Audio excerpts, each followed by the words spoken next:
Good morning, TNT, and welcome back to PSA TV. I'm Avalon Williams. I have in studio with us our very own, very prominent political activist, Mr. Wendell Eversly. We do apologize that Kim Cole could not have made it here this morning with us.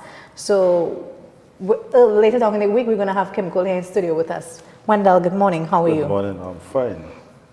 Anytime I come and see you have such unique, professional. It reminds me of watching a Bollywood movie.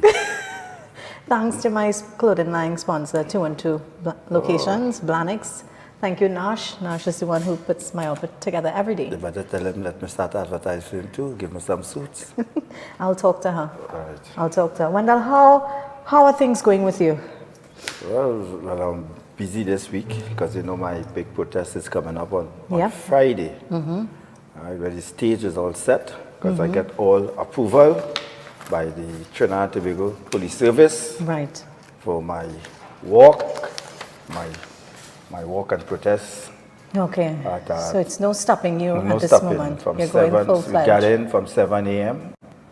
at Woodford Square, and then the walk start at 7:30 a.m. We'll be walking up Abercrombie Street, then we could proceed into Woodford Street, then down Frederick Street, where we'll also be making a stop in front of the Law Association of Trinidad and Tobago. Okay. And then we'll be commencing our walk then down to Knox Street, and we're going around the Hall of Justice 7 times. 7 times. 7 times. There's a reason why I want to. Why 7 though? 7 is a biblical. Remember the walls of Jericho? Right, 7 times. Right. And then after the wall, what came crumbling down.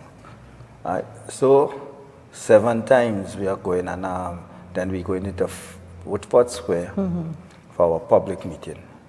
And at our public meeting, are you going to be joined with any other party? Because I know last time you was here on Saturday, you called out on PEP. This protest on the Law Association, right? Because I want to take me back to this protest because I was in the Hall of Justice when I heard Justice Nadia Kangaloo pose the question to the senior counsel, Hamel Smith, who was representing the Law Association.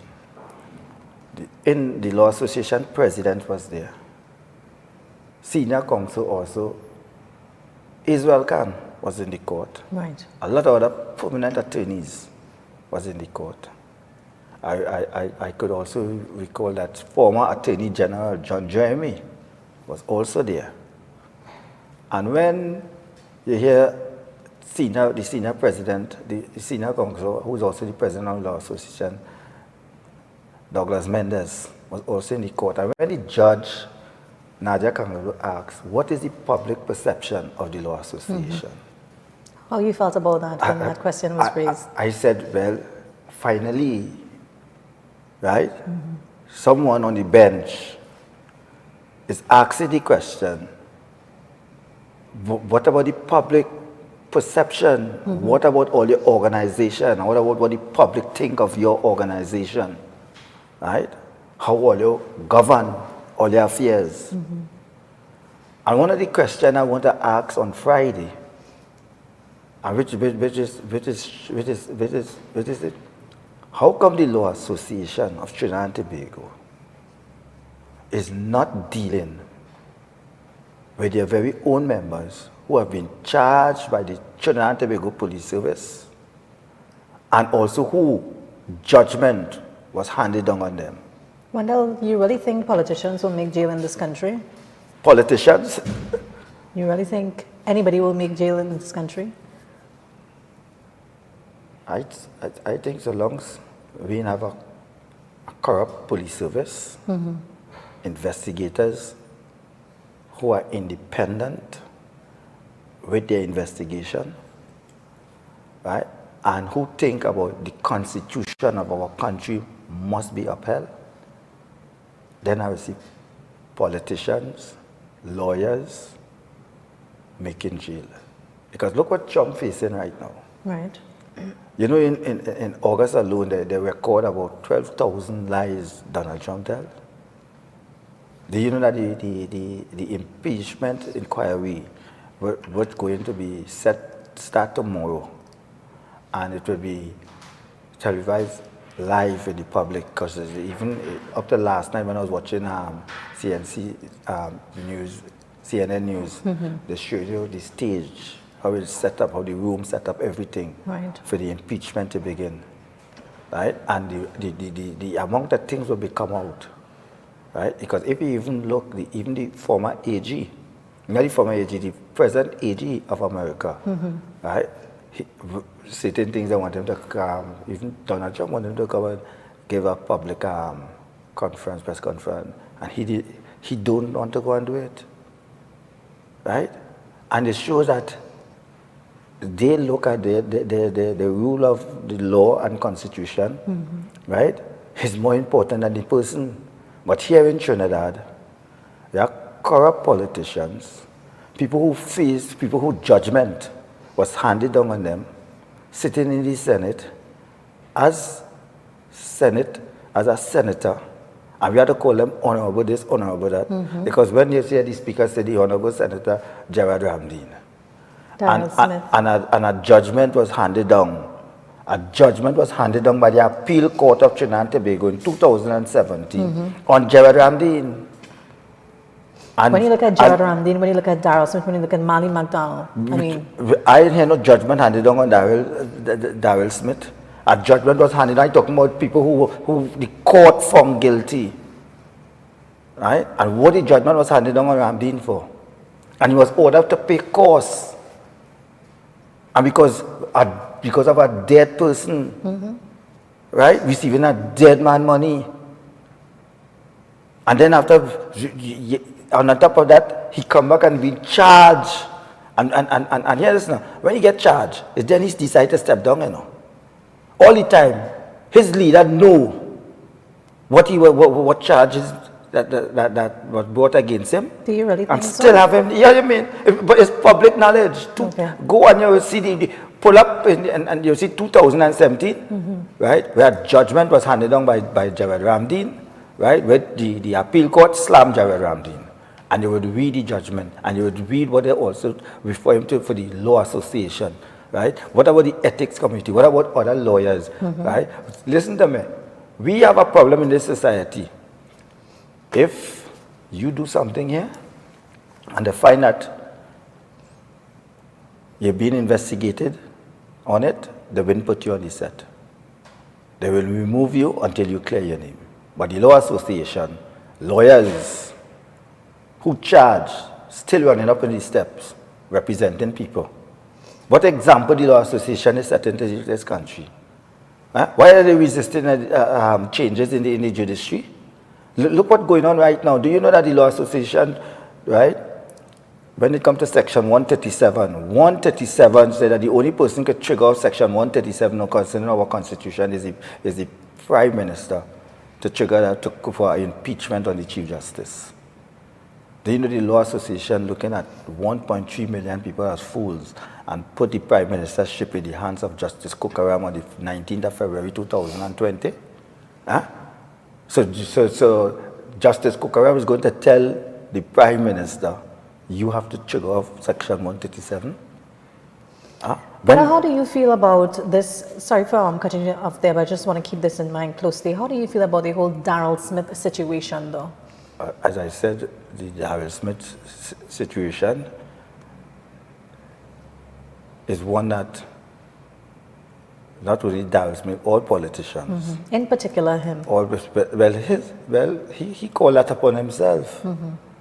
Right? He called upon himself. He knew what he was doing. Was he involved with the COP first before he? I don't know. Daryl Smith was ever a member of the COP. I know Daryl Smith before he was a member of Parliament. He was the chairman for Diego Martin Regional Corporation, and under the PNM. Okay. Right. So I don't know if he bring his trade from the chairmanship into being a member of Parliament, and it continued, but just that this trip he get catch. Right? And it's so sad to know that what took place, because I think public officials, when you're in public office, you're no longer a private person. Right. And you have to know how to conduct yourself. And what he did, he was removed from his ministerial position, because first he was removed from one ministry and then put into the Ministry of Housing. Why do you think the Prime Minister is just holding him under his wings and just moving him from ministry to ministry? Because probably he wanted to keep a close eye on him. And then after, when he realized that the report was damning, and because even when he said he had to remove him back from the minister, remove his, right? He said because of new report, new information surface, and he had to remove him as minister in the Ministry of Housing. Right. And now we see that the report has been compiled. You can't remove him as a member of parliament because the people elect him. He have to, but I doubt they're going to put him back up as a candidate. And if they decide to put him back as a candidate, how would that settle with you? It was sure clearly. Right now I want to know the same way I think with Glen Ram. I don't know if Glen Ram named gone in as an alderman, because yesterday was the deadline to submit the names of aldermen also to the EBC. So I'm waiting to see if the EBC release the list and Glen Ram named surface as an alderman. Right? I also see that we know what took place with Dr. Glen Ramada Singh. Right? And he resurfaced not as a member of parliament, because they didn't choose him as a member of parliament, but his name surfaced as the chairman of Superior Regional Corporation. So you see, if people really care, politicians really love this country and really think about the office, we mean to have people like Glen Ram and Daryl Smith and Ramdeen and Anna Ramlogan and all of them in position of high office, Attorney General, Senator. Look where they sit. Look where they sit. They sit in the highest court of the land, you know, the parliament, and you bring in laws. You bring in laws. You know what Section 34 did to this country? You ever go back and think about Section 34? You ever go back and think about the wrong-off bill? And then after, when you hear today that these people telling you their hands are clean, my heart is pure. I said that these deceitful people who come in and say, my heart, they said, my hands are clean, my heart are pure. What kind of message is sending? That's why I'm saying in this country, the system of voting, right? And want to keep on voting for cult all the days of your life. Right? You're telling people don't vote for this party, but who you want us to vote for? I say PNM is the problem. UNC is definitely not the solution for Trinidad and Tobago. UNC is definitely not the solution for Trinidad and Tobago. I've been looking at your page while I was out of the country, and I've seen, Venezuelans wearing UNC t-shirt, and, I'm hearing word on the street is that. But then they move from PNM and they switch to UNC now. So is it that Venezuelans are going to be entitled to vote? Well, remember they have 1 year in the country. UNC had a blogger say that the Catholic, what is it called? Living Waters was beginning them to vote apart and all this kind of thing. And now you're seeing them in Sunday in UNC rally. So I say they switch from PNM to UNC. So I don't know if that is voter party now. Right. And I ask the question is if the opposition leader in Venezuela sent them there, because they support the opposition leader in Venezuela. So they went publicly and said they recognize Guaido as the legitimate president, because Trump said that, and now Trump fighting for his own survival as president for the impeachment. Right? You see things going left, right, and center. They say he even threatened people. So it seemed clearly. Then after you see right here in UNC, they say Dr. Khan bow out of the politics. That asked the question why he bow out, right? Why do you think he decided to step down from politics? Probably he gets smelly coffee that they're not going with him. What coffee is that? They must be going with Senator Saddam. So he must be smelly coffee. So he said he don't want to go before the screen and not be embarrassed. Right? And let me go out early. So and he must be saying, yes, it wants young people in for the politics, give young people a chance. Right? But then what type of young people we given? What type of young people we given the chance? Are we choosing the right set of young people who want to go into the politics, right? And then get caught up with a blend that's still remaining there and still controlling and still a cabal?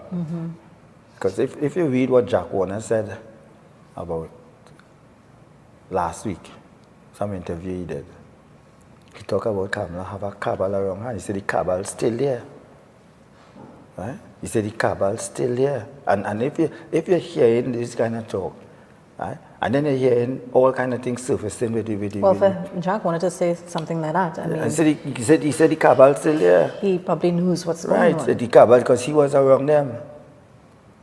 The people mustn't forget how he get chased out in 2013. When they call him to the Philippines. It's not the Philippines outside of China, the Philippines in San Fernando. And you saw the video, who was entering and who was entering out, and he came out as like a snail, all by himself, and who was moving fast in and out, and they give him marching orders. Wendell, I know you're one of the most prominent political activists here in the country, and a lot of people, look up to you. I know you just had a discussion there with our president, Mr. Watson Duke. Yesterday, he made a statement during his conference. Is that with the N-word? Yes. Yeah, but if you tell people don't vote, you tell N don't vote for the PNM, who you want them to vote for, UNC? You ever hear Sat Marat say, use the Indian word and say don't vote for UNC? Huh? He will never use something like that. Well, I would like to ask Watson Duke, who to vote for? And when I say PNM is the problem, UNC is not the solution. You said your former party, you're contesting every single seat. Right. Why you didn't put up 134 candidates and 39 candidates in Trinidad? So people could have said, okay then, Watson Duke said don't vote for PNM, we go vote for his party. Right? So why it is that I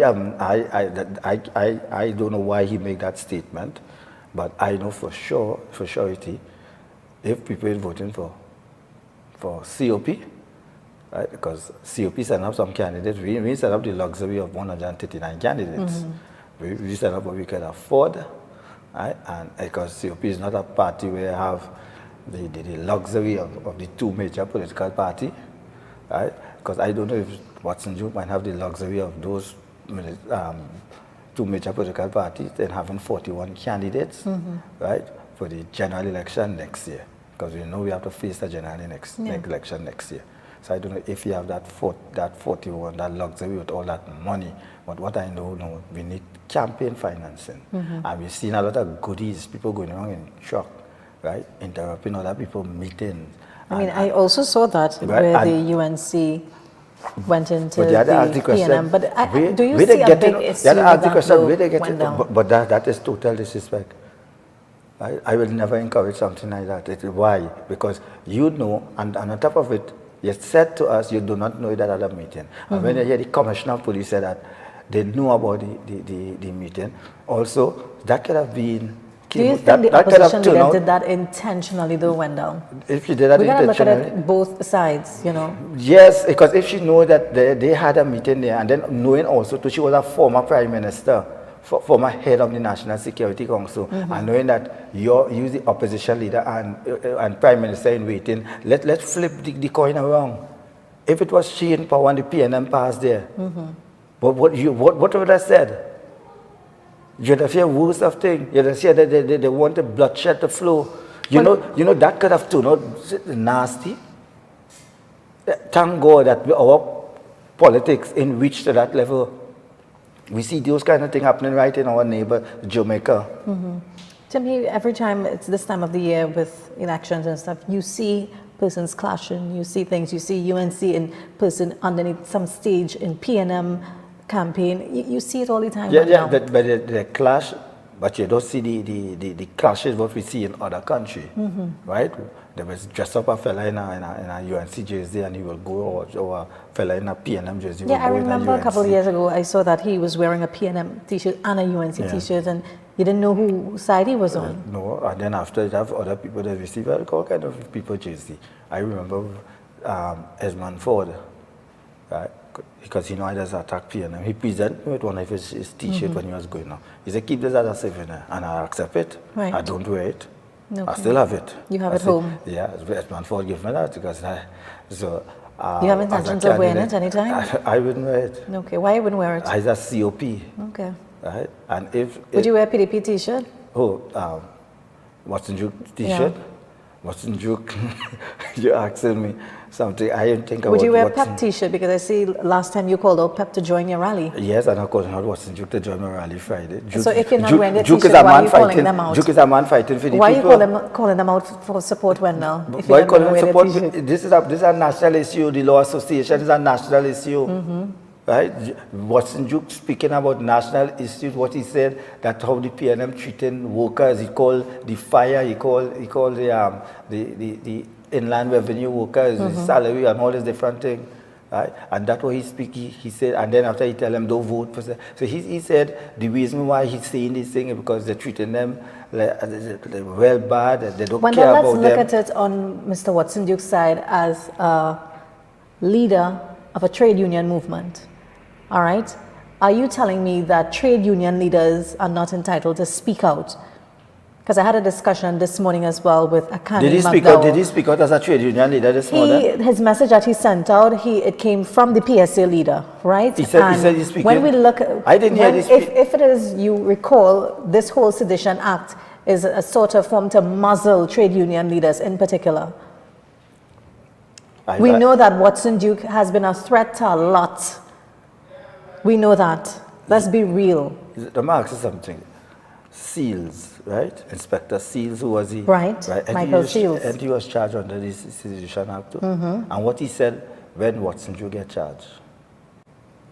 When other trade union leaders were saying that we should repeal that, we should get rid of that, even Kamala Prasad says to jump into the floor. But when she was Prime Minister, why she didn't say that when they charged Inspector Seals? And what Judge Inspector Seals said after?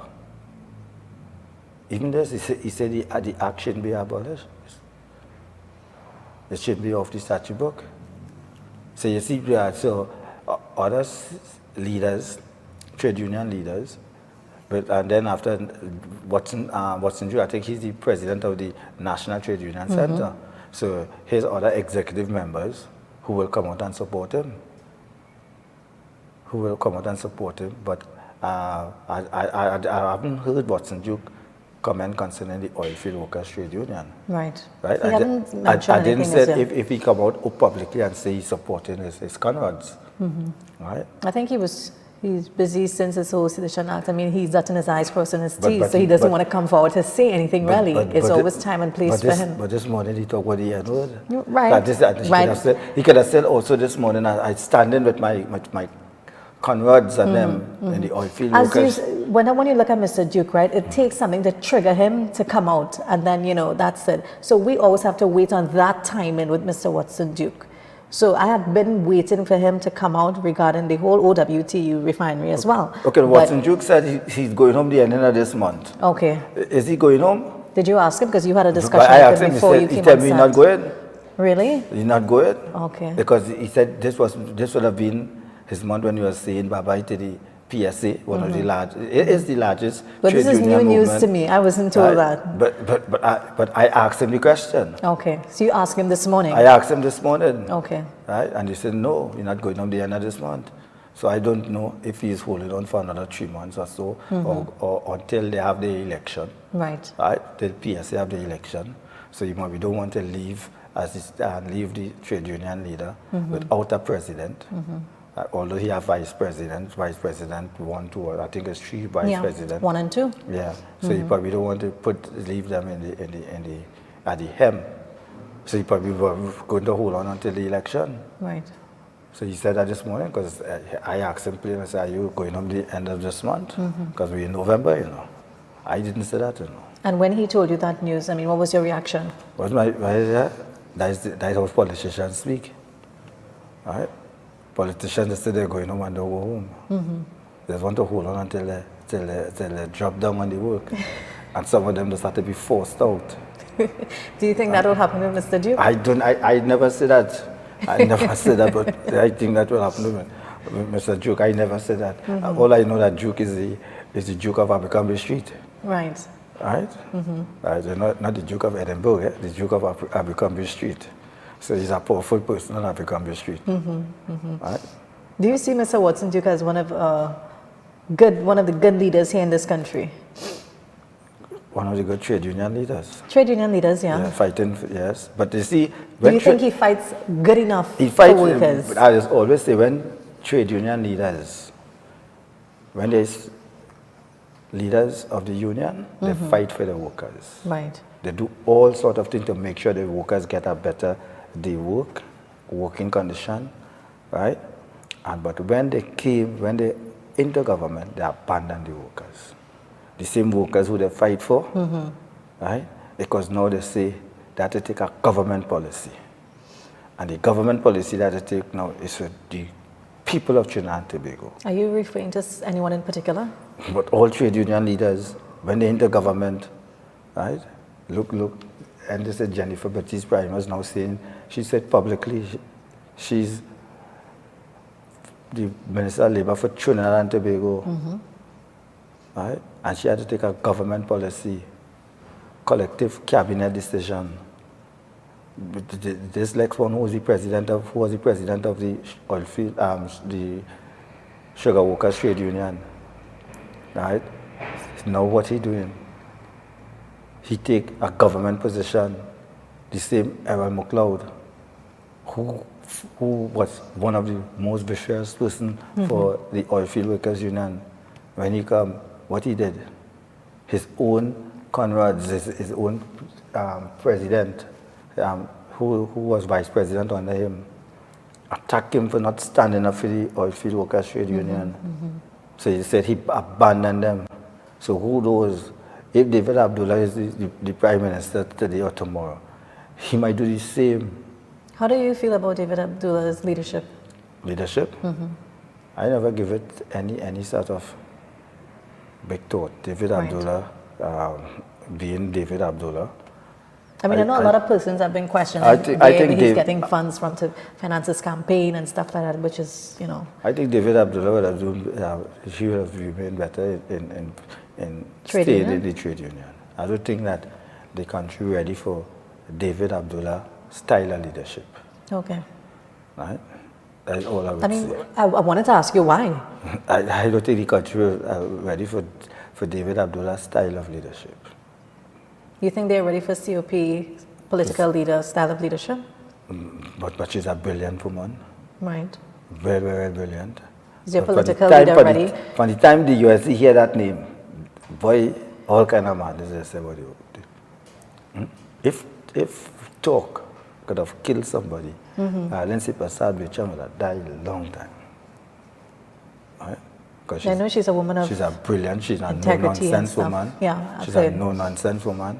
Right? You can't get her to fall into your trap. And she will stand up for what she believes in and stick to it. And that is the kind of leaders this country needs. People need honest, genuine, right, and truthful leaders. But we will not get this right now in Trinidad and Tobago. Right now we have a leadership crisis, but we have to work until we get the right blend of people. Right? That parliament there needs cleaning up. That parliament needs cleaning up. Right? This country should never vote back for Kamala Prasad-Bissessar. Never. Right? Well, one saying don't vote for this, I tell you, the person should never vote back for Kamala Prasad-Bissessar. Under her watch, right? A lot of madness take people mustn't forget it from 2010 to 2015. You know, Wendell, I really wish that Kim Cole was here this morning with us, you know, because I wanted to get the real reason behind, you know, Kim Cole and the opposition leader. A lot has been going on Kim Cole's page. Well, I've been seeing you as well lobbying on her page, you know. I don't lobby for Kim Cole. I just don't know what direction Kim Cole is going. I don't know. I don't know why she's not here this morning.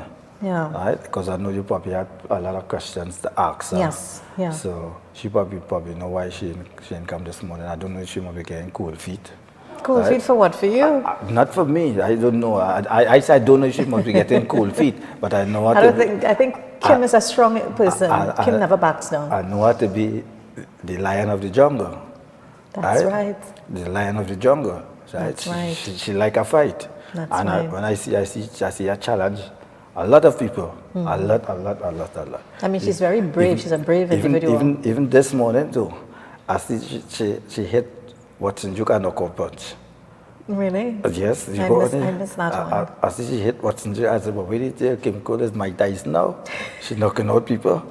You think that was the reason why she didn't come this morning? I don't know, but I see it on the Facebook page. I said, what did he tell Kim? Hit him and knockout punch for using the N-word. So that just shows you she feels strongly about her people. Right? And if we had, I think if we had the rest of the organization, right, who say they're fighting for Africans, was strong like her, and what she believe on this stand she taking right now, I think she will reach far, and I think it's time for she to form an organization. Yeah. Right? I think it's time. But have you spoken to her, because I know you were the person who introduced Kim to politics? Yeah, but I introduced Samuel Sanka too, but I didn't know he'd go with the UNC. Right? And he's a counselor today. I didn't know. No, because I bring him on because Samuel Sanka is a brilliant person. Right. Right? But I hope he don't get corrupt. Were you advising him enough? Samuel Sanka? Yeah. So why would you just hop and jump to UNC he's my brother, and skip COP? He's my brother in the Lord. So he skipped COP and went to UNC after all the advice he got from you? He's my brother in the Lord. So I don't know if God sent him there because God has used people, look at Daniel. Yeah. Look where he put Daniel. Right? Read Joseph, Moses. He put them in government to do what? To lead the people. And then when he showed that they didn't want to change, he moved them away from them. And that's what God did. So I don't know if Samuel Sanka is going in there for a purpose, but I hope he stand up for the purpose and he ain't straight from it. Right. Have you made contact with him since? I make contact with him, but I will tell him because he's my brother in the Lord. Right? And if he's brother in the Lord, you have to stand for what he believes in, and you have to call a spade, even though it has to hurt you. You have to tell them the truth. And if he didn't tell them the truth, he failed his purpose. Wendell, you seem to be a very influential individual, though. And is there anyone else you have brought in the forefront in terms of politics? Look, I bring a young doctor just recently into the COP. I don't want to call her name. Okay. And she told me, Wendell, I'm going to work with all you. When I sit down with her and I talk to her, she's a young person, she's about 29 years old. And she told me she's going to run some clinic for us, medical clinics. Right? And it's not a lot of people I'm talking to right now and bringing them on for. But there's some people, they want to come out in the open because they're afraid of victimization. And these are things that they say who we want to join, who we want to be associated with. Right? And who we are. Look at things. I don't like some of the things the PNM do, but when they do things, I come out and compliment it, and I just talk about it. I mean, I remember going on a trip to Tobago with the president and some others, and speaking to Tobagonians. I mean, they were scared to come forward to talk. They were saying they're going to be victimized by the PNM. Because when I go to Tobago to this, I tell you the honest truth. When I go to Tobago and I talk to Tobagonians, and I walk through Scarborough and I go down by the little cottage. Right. Cottage, art and craft cottage and all that. I go and I speak to some of them owners and they just tell you plenty of them afraid to come out and talk. Because sometimes when I ask them if they would do an interview with me, they say no. Yeah. But they will tell you the problems. Yeah. And when you ask them but they don't want to come on camera. But when you ask them about the current chief secretary, they say he's a yes man. They just call him yes sir. They say yes sir. Yes, sir. And they say, the only time they hear yes, sir. Have you ever had any interactions with him? With what, Kevin Jack? Yeah. No, I never. And every year he's gone protest. I went this year and I wrote him, since he's chief secretary, I wrote him letters every single year. What is your issue with him? I have no issue with Kevin Charles. I want him to make sure that the people of Tobago do not forget the work and the contribution of A.N.R. Robinson. Do you think since he's been holding that position, he's None, done no, anything no, for the people? a matter of fact, none of them. Right? And Robinson is a man who laid down his life for our democracy. And where he come from? A.N.R. Robinson is the person responsible for the International Criminal Court. Right? He play a key role. Do you know that in the court which it is over right now, do you know that they have a room, a big conference room named after him? Huh? And then after people like him, I pray the next Chief Secretary of Tobago, especially when July 27 come around, tell Tobagonians, this is the man who stand up for Trinidad and Tobago at the darkest hour. The darkest hour. This is the man who say, attack with full force. This is the man who was saying that he's going to lay his life for our democracy. And when you hear people like Kevin Charles and over London and all of them disrespecting that, even the current Prime Minister too. And I will not rest until July the 27th in this country be recognized. Right? And next year is a general election, you know.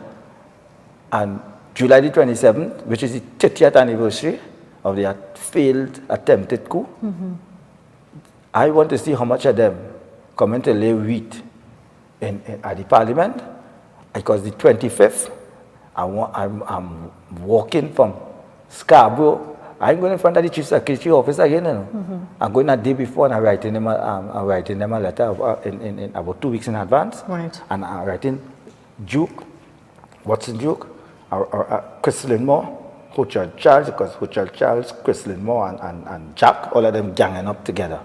Right? And all of them, if they really care, I want to see how patriotic they is. And if they will join me from Scarborough, Kong Point International Airport, A.N.R. Robinson Airport, right, to A.N.R. Robinson Grave, to lay a wreath, right, knowing that he's the Prime Minister, doing that 2 days before the 27th and before the 30th anniversary, who stand up for our country. Do you know that I want to expose and fight to make sure that that tomb, what they have today, that marble tomb, that marble tomb, and to know that years after year, none of them see it fit. None of them see it fit. I had to excuse Watson Joe because I didn't drop no letter for him this year as minority leader. Right? I didn't drop no letter. But he did tell me if I did give him a letter, he'd have come. But all the rest of them, I invite. And none of them. Do you know that Tobagonians, when they see me, they say, but what happened? And when they started telling them, they say, yes, that's true. Why it is we doing that? We had a commissioner, a real educationist from Tobago who sit on the commission of inquiry. They name the story part in the library in Tobago after her. When you look at the situation in Tobago, especially the Sea Bridge, I mean, how do you feel? Tobago, that is the means for Tobagonians to be back and forth in Trinidad as well. I think that one, besides the Sea Bridge, Scarborough have a state-of-the-art market. What's the Scarborough market? Yeah, I've been there. Scarborough do not have a state-of-the-art market, and I wouldn't blame Trinidad for that, you know.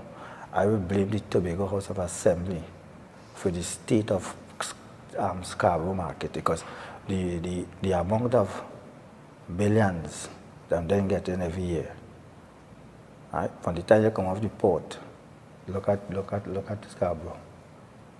Scarborough need development. Because I mean, for Tobagonians to come to get stuff, and when it's passing through Tobago first, it comes to Trinidad. So do you agree with, you know, stuff having the first stop at Tobago port or anywhere, you know, for Tobagonians to have access to goods and services there? Yes, I think they need, because even look at some of these supermarkets in Tobago. We're talking about in your capital. Look at it. And you go in there, then Tobago should have been the #1 tourist attraction in the Caribbean. We should have been far past Barbados, far past Grenada, far past St. Kitts, Nevis, far past Antigua. I don't know if you ever went to Antigua. I was in Antigua and last see week. how those countries, right? Even Very nice. Nevis, and look at our Tobago when it comes to the tourism aspect of Tobago.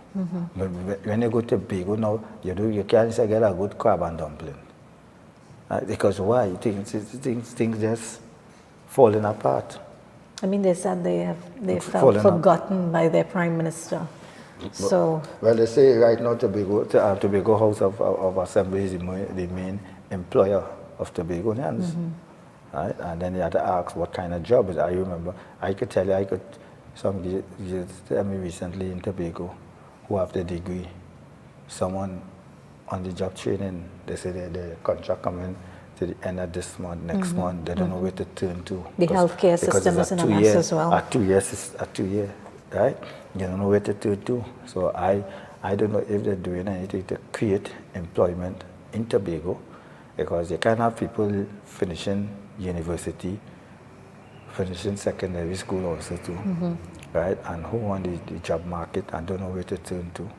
And they say the only major employer in Tobago right now is the THA, and what they're offering you on the job training, contract work, and it's real sad. Yeah, I just want to pull back to this big match, Wendell.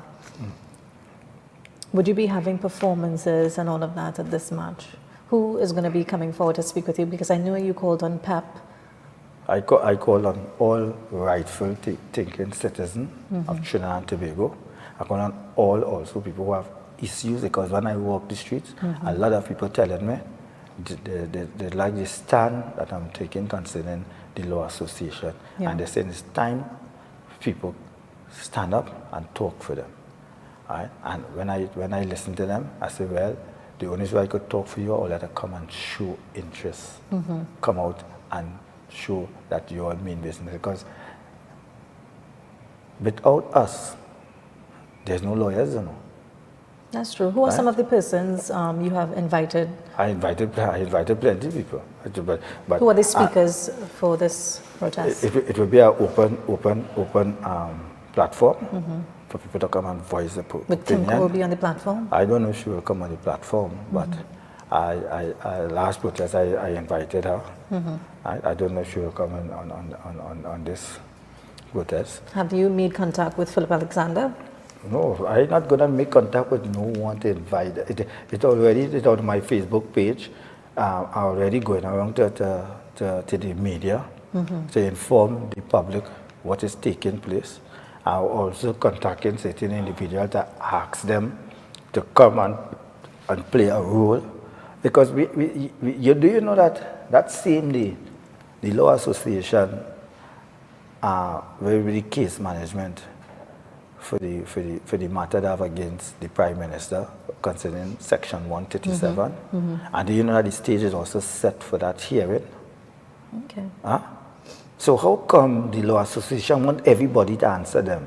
And how come they ain't answering to, when you could have a former Attorney General charged by the Trinidad and Tobago Police Service, and he's a member of the Law Association. When you could have a former senator, judgment was handed down and charged again. When you could have other lawyers not attending court. When you could hear a former Prime Minister could say plainly that this current Prime Minister should trigger off Section 137 to deal with, and then after they're not dealing with their very own. They're not dealing with their very own. Just as how they voiced us. Why she didn't say, I have Ramdeen here.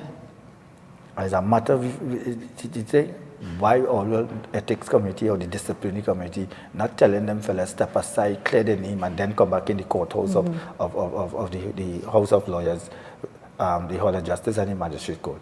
Why they're not doing that? But why it is when an ordinary KFC worker get charged, he can't go back to that workplace until his name clear, until his win is kid, right? But in the Law Association, they're not doing that. Right? That's true. Why it is the Law Association? I heard a senior counsel say that if they can't get the Chief Justice out of office, they will shame him out. right? But why they're not shaming their very own? Well, I know right? the commissioner is going to be why they do? them out Why? slowly but surely. But look, the commissioner of police said that we have certain lawyers being investigated, Yep, he's and gonna who pull them dealing with out. criminals, right? And they're asking the commissioner of police to say who it is. Huh? But look at our judgment on Ramdeen, 2017, by 3 judges of the Court of Appeal. Right? And they asked the Law Association to deal with it. With the Ethics Committee of the Law Association, with the Disciplinary Committee of the Law. What about these litigants in person who go in and represent themselves, and why? Because the lawyers take their money, going back to court. Huh? And these people have to go and stand up before magistrate and judge and the appeal court. That's true. And we're not hearing the Law Association. Why you hear people come, it have certain things, what people come to me and they say they went by the certain lawyer concerning the land, the property. Why they doing people that? Well, let's see after your big protest Look here at on the, Friday, look, what will happen. look at the big thing with I don't know if you follow the AV oil, fake oils, right? Who are the lawyers representing AV oil? Who are the lawyers? You watch and you see who's standing up before AV oil. And let me tell you something. Prakash Ramada, who is a member of Parliament for St. Augustine, who is a COP member, he heard in the Parliament when they talk about the fake oil. He says nothing. And you know he's one of the lawyers for the AV oil. You know that? Huh? Do you know that the state, you and I hope, Watson, you take that fight too. But we call upon just now, with this arbitration process what's going to take place, and we don't know what will take place in the arbitration. Either we say go to court or settle. Right? And if they say settle, we will call upon we to pay about $1 billion. Huh? The state will call upon that. Why? And why nobody is dealing with that? Why we don't get laws so that when politicians bring fake information to the public and feed the people with it, and then the money comes out of them, so then you have to ask yourself if it's a plan, right? To study how to go after, and then have 4 people, we, like fools, running behind them. And tell me that you create 50,000 jobs, right? Don't tell it and don't vote for this party. That is, let me tell you something. Politicians have to be honest in this country. Be honest. You have to be honest to yourself. And if you're honest to yourself, right, then you can be honest to the population. If you're not honest to yourself, you cannot be honest to the population. And that's why the problem that we're in today. We have a lot of politicians who are very, very dishonest. We have a lot of politicians who go into bed with criminals. Right? This isn't happening. This is real. You know. Politicians going to bed with criminals. Politicians dealing with gang leaders. I've right? asked Martin Gonzalez that this morning. Yeah. Politicians, let me tell you something. Anytime, hey, God had to come and watch me in my eyes and say, Wendell, them politicians in Trinidad ain't dealing with criminals. Huh? So you strongly believe politicians listen to me now. are going to bed with Politicians criminals? are going to bed with criminals. And if the police service want to be truthful to the public of Trinidad and Tobago, right, they will tell us the investigation. And for too long, we have too much investigations going on in this country, and it didn't come into an end. Do you think the Government commissioner will come out and talk about it? changing. But I do hope that Gary Griffith, right, deal with it before his 3-year contract come to end, and then after that, go and review his contract. Right? I do hope that we see politicians brought before the court before 2020. Right? I do hope that any high-profile file on the Director of Public Prosecution desk, right? He either say charge, or he say go for more investigation. And I think it's time the population know who are they. We cannot have politicians sitting in Parliament or in the Senate, right? And they have clouds over their head. I don't care. We cannot even we cannot even have them also who involved in party at hierarchy position, right? And it have question marks over their head where corruption is concerned. And it's time we deal with it. Look at the billions of dollars that's passed through this country every year. Yeah. Every year when it comes to budget. Look at the billion-dollar projects that we're going on. Look, you're hearing up to Sunday, you're hearing about this contractor in the Point 14 hospital. Had to talk about who opened it. I don't know why they like Panama so. You hear about companies opening in Panama. The one with the beaten water, he gone Panama. You can't find him. And then after, tell us someone, we are corrupt to the core.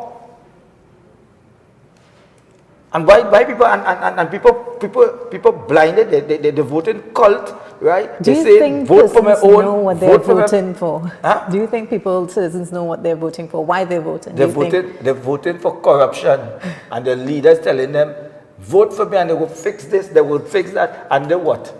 And then after, who you think gonna receive all the big contract, all the huge contract, and then after you hear who are taking bag of cook some money, you hear who taking out money from the trunk, you hear who walking with money in their office, right? All these things that we're hearing, all these things that we're hearing, you hear recently that politicians dealing, you hear about who dealing with someone called the other week. I didn't say anything. Are we going to wait to see who it's who when the commissioner comes forward with the information? But when they're coming forward with the information, I'm sure he's going to come forward soon. He's been coming forward with a lot of stuff. You know what's my next plan?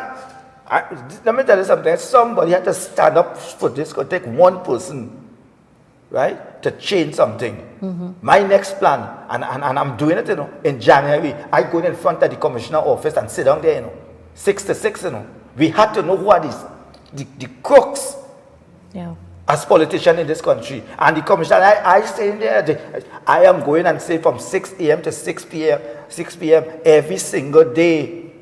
When are you going to start? Right? I'm starting that in January as New Year's finish. Because we cannot have politicians with question behind the mark with corruption is concerned, and want to offer them back, and the leaders telling me, vote for this one for San Fernando East, San Fernando West, or push this, or push that, Bonia this, Bonia that, and they are corruption hanging over their head, and then being investigated. What are you trying to say? And you're telling me vote for them, and when you vote for them, what happened? They sweep everything on and clean. Until they're investigating corruption, we had to start somewhere in this country, and we had to start it now. Right now, we look like we the number one when it comes to corruption in the Caribbean. Well, let me ask you a question. We surpass Jamaica, Guyana, all of them. That's true. It's sad though, very sad. But it's sickening. Yeah. Let me ask you a question, Wendell. When you look at the performance of the commissioner, Gary Griffith, do you think Mr. Griffith has the leadership skills to run for office in this country? I want to say I am staying right in the place. But do you think if he is the Prime Minister of this country, things will be totally different? That is the leadership skill we want right now. Right. To clean up the corruption right. in this country after all. And when we talk about corruption, we're talking about white collar crime. Yes. Right? We're talking about the weave and the dealers, right? Who involved in all sorts of crookedness. Yeah. And I want to see him in that skill right now. And I think we have a right person for the job. I was in Parliament when there was debating the appointment of the Commissioner of Police. Right? I see all of them on the opposition abstain, right? And I don't know why, right? But I believe we are going to see results, and we are going to see people being charged. Right? And he always said he's going to clean up all gates. All gates. And I want them to go back to prison gate also. You know what prison gate? I want to go back to prison gate too. We cannot have crooked people. Because let me tell you something. All of them fellas who right now before the court, don't believe if, and I'm saying it, if the UNC win the election in the morning, we will hear nothing about those matters. You think so? But you hear what I'm saying? We will hear nothing about those matters. And we have to hear this now. Hey, and it's my strong belief, they know why they want Archie out. Do you think the UNC has a strong backing to come back in office, Wendell? Do you think, Come back in office? Do you think? Not under Kamala Prasad, sir. Under who? Not under Kamala Prasad, sir. So, okay. But look at State Jacksburg. If UNC doesn't come back in office, you know who's going to be running. If UNC, I said PNM is the problem, UNC definitely not the solution. Right? You reach through those lines. PNM is the problem, UNC definitely not the solution for Trinidad and Tobago. I don't care what anybody tells me. Wendell, this country needs a change. I don't Everybody care who bash me. Yes, the country needs a change. But yes, we're looking for strong leaders, honest people. Caroline is one. Okay. Caroline Superstar Bichan is a strong leader, an honest leader. When you look at the other small political parties, do you see any strong leaders there? In the small political parties, I see individuals who could come together. Right? And merge with who? COP? Listen, COP always about for coalition government. Right. Right? COP is always about bringing the people together. Right? As a COP are not only political parties, right? Individual groups also who show the philosophy of the COP that is putting country first and people first. And so long as you put people at the center of our foundation, things will happen. And if COP, I'm not saying Caroline, COP will win the election, because yes, COP we have to face reality. COP right now is at its darkest hours. Right. Right. But we are holding and we sticking to what we believe in. Right? And we pray that one day things will happen. Right? So if Caroline is the mustard seed to make things happen, let it be. Right? Caroline didn't want to be Prime Minister, but she wants to see the best for Trinidad and Tobago and to get the best people there. And that's what we're fighting for. I wouldn't say that COP go and fight 41 seats and we win all these. No, because people, anywhere you go, people keep telling you about who is the one, how COP, where they position there. If I go in the market, it's the same. If I walk down Federal Street, if I go to Napuna, anywhere I go, anywhere, I'm telling you this something, anywhere I go, and I just walk the streets of Trinidad and Tobago. I, Wendell Eversly, just walk the streets of Trinidad and Tobago, and I just listen to the people. I just bring up political talks. I just bring up what the affairs of the country, and people just talk. And people want to hear people. And when they hear their voice, when they hear their pain, when they hear their cry, right? A lot of them who are on Facebook don't go nowhere, no. Huh?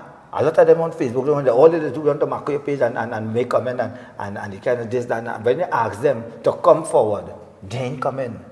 They ain't come in. That one, I remember the protective service, well I say TTPS, put hit a guard Facebook. Then to do your work.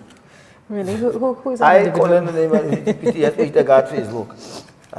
Wendell, I see you as a strong leader too, huh? I must tell you that. I want to see the right people for Trinidad and Tobago. I want to see Trinidad and Tobago have the best competent persons to take our country forward, to make decisions that the country will benefit, to make decisions that where the wealth is, it's time the poor people in this country benefit from our riches. That's true. And we ain't seeing that. We're seeing the poor people being suffer every day, every single day. You understand, when you see mothers telling you they have no money to send their children to school, they have no proper health facility, education system. Look right now, you're hearing a protest saying, no school, no vote. Yeah. But when you're hearing these kind of things, then again, we have yes, public servants want better paying condition, they want better salaries, better working condition. But what about some public servants now, right? Some technocrats holding back progress. That's true.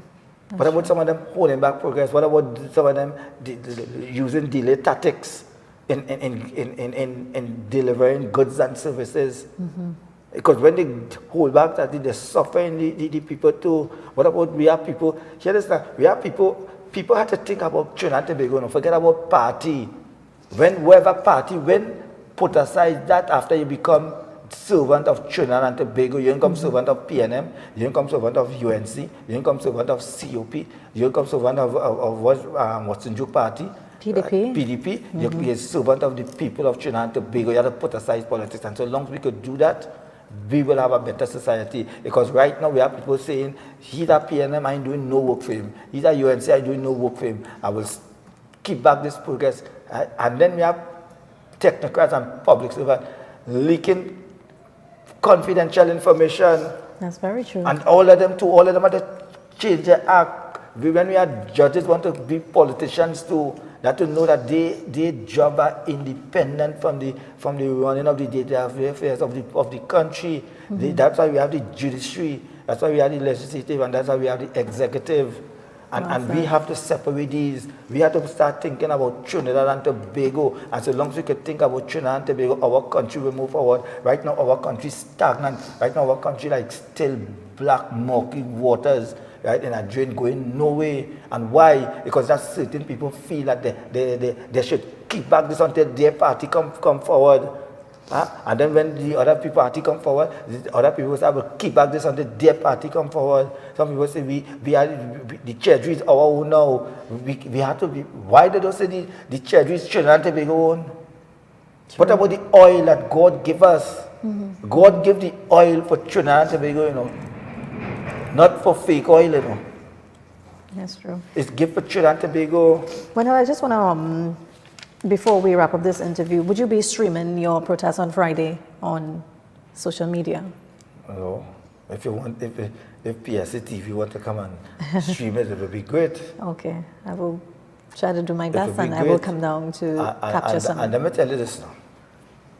I'm not leaving this so, you know, I intend to write the United Nations, Amnesty International, right? I intend to write the president, because the president also came from the law of fraternity. She was an appeal court judge, because she said, come with a plan, don't come just so. When in her maiden speech, she tell the population of Trinidad, come with a plan, don't come just so. And I want to say, since this president here, every letter I wrote to her, I get response, and I get action. Very nice. And my next letter to her is to ask to meet with her on a one-on-one concerning the opening of our parliament. Our parliament should not be open unless we have the eternal flame outside. I don't want no politician going back in that the court of the highest court of our land, and we don't see some sort of whatever they want to do, right? But we must have the eternal flame. We must have a place to remember all those who lost their life in the parliament. Yeah. In the parliament, because a lot of people lost their life in the parliament. And July the 27th must not be forgotten in this country. It was the darkest day of our period, and I still want the main person behind it to tell the country, because I don't think he get up one day and decided on his own to overthrow our government. Right? And the only person can tell us the real truth about that is the Imam Yassin Abu Bakr. Thank you so much, Wendell. As I told you before, I will try to get you and the Imam together on a panel to have a discussion, so you can get some sort of redress of what took place. The 24th of July 2020. I had him here in studio twice, Wendell, so you could follow up and see if you captured anything where he apologized. He apologized to the population. You can probably look back at the interviews and check it out and see. So I want to thank you this morning for joining us here on set. I wish you all the best with your protest on Friday. The PSA will try its endeavor best to come down and capture some images there with you. And I hope to see you back here in studio with me. And also I invite in publicly the political leader of PDP to join me on Friday. And I'm saying it on PSA TV that I'm inviting Watson Duke, the political leader of the PDP. Remember, not saying as a trade union leader. Right. Right. Because this is something that we must deal with, and we must make them account, the Law Association. Thank you so much, Wendell. So this was the end of Mr. Wendell Eversly interview here at the PSA TV. We're going to be joined by one of our soca parang artists, Mr. Falco. He's going to be coming up next, so stay tuned for more.